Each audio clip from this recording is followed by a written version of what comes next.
Munculnya luka bin luka di akhir zaman.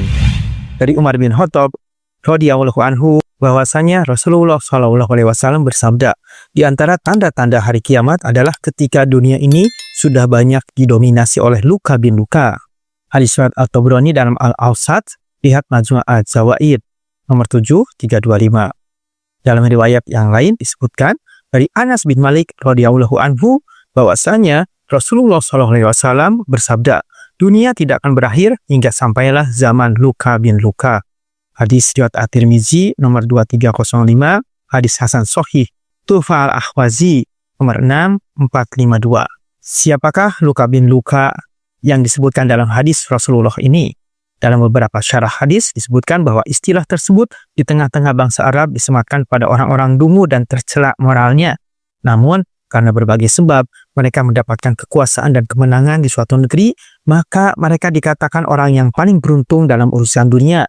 Berikutnya, mereka urus masyarakat dengan kebodohan dan syahwatnya. Kata luka bin luka sendiri dalam hadis ini sering dipakai sebagai sindiran yang mengacu pada sifat dungu dan bodoh, atau digunakan untuk menunjuk pada orang yang tidak diketahui asal-usulnya, dengan catatan orang tersebut perilakunya tidak terpuji. Kata ini dalam bahasa Arab pada mulanya digunakan untuk menyebut seorang hamba sahaya, seiring dengan zaman penggunaannya merembet kepada makna konotatif untuk menyindir orang yang dungu, tercela, dan bodoh. Kadang kata ini juga digunakan untuk menyebut anak yang masih muda. Kedua hadis sahih di atas menyinggung tentang suatu zaman yang mana orang-orangnya rendah, tercela, lagi hina, gemar maksiat, pelaku maksiat, amal ibadahnya sedikit, bahkan tidak ada. Justru di akhir zaman menjadi manusia memiliki harta yang paling banyak, rumah mewah dan kendaraan yang banyak layaknya sultan, hidupnya makmur dan paling berkuasa dalam urusan dunia. Begitu mudahnya mereka mendapatkan uang dan materi, namun uang yang begitu mudah tersebut mereka pakai untuk foya-foya dan memperkaya diri dan mempertontonkannya kepada manusia.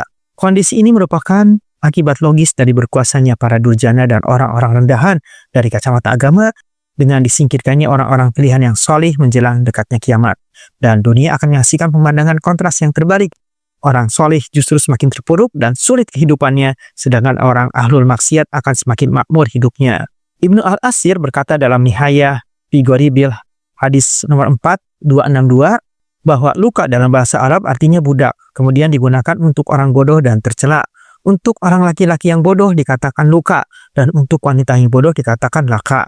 Kata tersebut juga seringkali digunakan untuk panggilan yang berarti orang hina. Ada yang mengatakan artinya kotoran.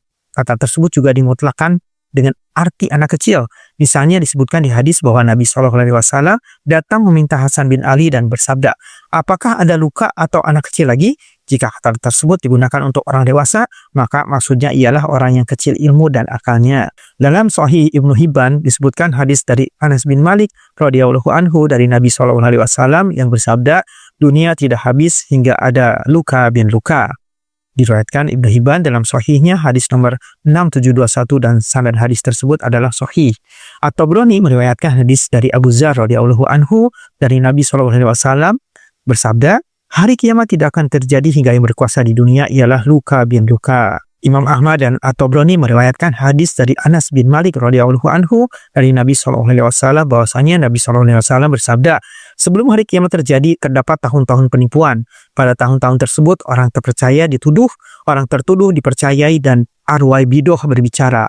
Para sahabat berkata, apa arwah bidoh itu? Nabi SAW bersabda, yaitu orang bodoh yang berbicara tentang urusan manusia.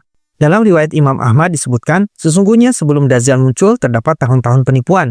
Pada tahun-tahun tersebut pendusta dibenarkan, orang jujur didustakan, orang terpercaya dituduh khianat dan pengkhianat dipercayai dan seterusnya seperti riwayat sebelumnya. Kesimpulan dari tanda-tanda hari kiamat dalam kedua hadis tersebut ialah semua urusan dilimpahkan kepada orang-orang yang bukan ahlinya, seperti disabdakan Nabi SAW kepada orang yang bertanya kepada beliau tentang hari kiamat.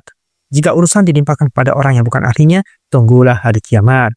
Diriwayatkan Al-Bukhari hadis nomor 59 dan 6496 dari Abu Hurairah radhiyallahu anhu. Di hadis lain disebutkan bahwa Nabi SAW bersabda, hari kiamat tidak terjadi hingga orang-orang munafik setiap kabilah menjadi pemimpin di setiap kabilah.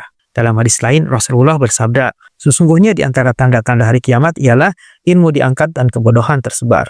Dari Anas bin Malik, hadis tersebut diriwayatkan Al-Bukhari hadis nomor 80, Muslim hadis nomor 2671 dan Imam Ahmad nomor 398. Nabi SAW juga bersabda, sesungguhnya ilmu dicabut dengan dicabutnya ulama, hingga jika ulama itu tidak ada yang tersisa, maka manusia mengangkat orang-orang bodoh sebagai pemimpin. Kemudian para pemimpin tersebut ditanya, lalu mereka memberi fatwa tanpa ilmu. Mereka sesat dan menyesatkan. Asy-Syafi'i berkata, hari kiamat tidak terjadi hingga ilmu menjadi kebodohan dan kebodohan menjadi ilmu. Itu semua terjadi karena carut-marutnya segala hal dan jungkir baliknya semua urusan di akhir zaman kelak. Dalam Sahih Al-Hakim disebutkan hadis dari Abdullah bin Amr radhiyallahu anhuma secara marfu, sesungguhnya di antara tanda-tanda hari kiamat ialah orang-orang pilihan direndahkan sedangkan orang-orang jahat diangkat. Ketika situasi seperti itu muncul, maka hal minimal yang harus disikapi oleh umat muslimin adalah menjaga kewarasan berpikir sambil terus lazimkan zikir, agar pemikiran tetap jernih dan mental tetap terjaga, sehingga tetap dapat menilai bahwa kebusukan tetaplah kebusukan walau telah dilapisi kemasan berkilau. Sebab dengan kekuasaan dan janji manisnya, luka bin luka tersebut dapat memengaruhi sebagian orang pintar dan tokoh hebat tunduk di bawah pengaruhnya. Sehingga alih-alih mereka membimbing dan mengingatkan umat dari segala tipu daya luka bin luka yang ada, justru mereka jadi pendukung utamanya dan memengaruhi umat untuk mengikutinya. Allah Azza.